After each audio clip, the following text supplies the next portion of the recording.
This is the video for editing questions. Sixth graders, as you know, strong writers are in the habit of editing as they write.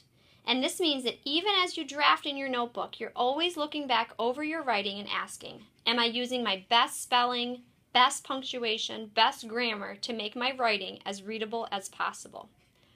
Today, what I'd like to teach you is how you'll use some questions to help you move forward with your personal narratives, reminding yourself that even as you draft, you may need to pause, go back, and do some editing. What I have here is a checklist of questions that you can ask yourself as you're looking over the entries you have in your writer's notebook. Question number 1 says, does this make sense? Are any words or parts missing?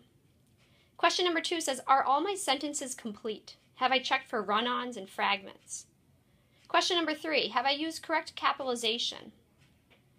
Question 4, have I used commas and quotation marks for dialogue?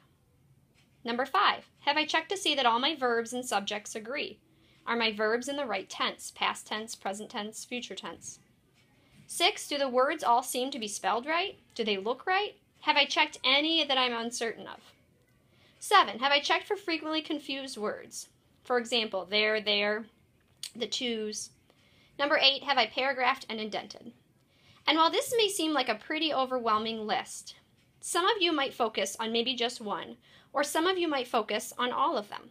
You're going to watch me as I look back over some entries in my writer's notebook, or your classmates' writer's notebooks, and see which of some of these marks can I start to make. What editing things can I do in their notebooks? So I'm going to first go to the Create section and pick an entry. Now, my Create section has entry titles, but you can see I haven't actually done my entries. Mrs. Merkowitz has some homework to do with her entries. But while you're busy writing, I'm busy conferring with all of you. So what I did today, instead of using my notebook, I actually pulled some of your classmates' notebooks. And I'm going to try to see if I can make some editing marks on their notebooks. I'm going to use a pen. I suggest using something other than what you wrote in. So, for example, the first one I'm going to put up here, this person has written in pencil. And so I just ask that when you go back and edit our work, you choose something different, a different medium to use to edit. I'd stay away from highlighters or Sharpies that are going to bleed through, but I'd also stay away from pencils since you wrote this in pencil. Now, if I wrote this in blue pen, I'm going to ask that you find a different color pen, maybe like a red pen or a different color that you can make the marks on. Again, I would not suggest using a highlighter or something especially that has a big fat tip. And I would suggest not using something like a Sharpie that's going to bleed through and go onto the work behind your page. So I'm going to use a blue pen.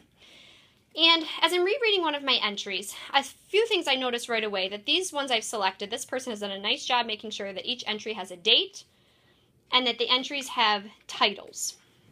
I also see that this writer is pretty good when I just glance at the page at things like using dialogue, using control of capital letters for the most part, using control of paragraphing. But I'm just going to kind of start to reread and see what marks I can make. Today was Christmas Eve. Oh, okay, so I see right here, oops, if this was my work, I should know that, I'm going to put a capital C on Christmas. As I scroll down, there's another capital mark I want to make. Oh, right here at the beginning of dialogue, I know that that's where I want to capitalize.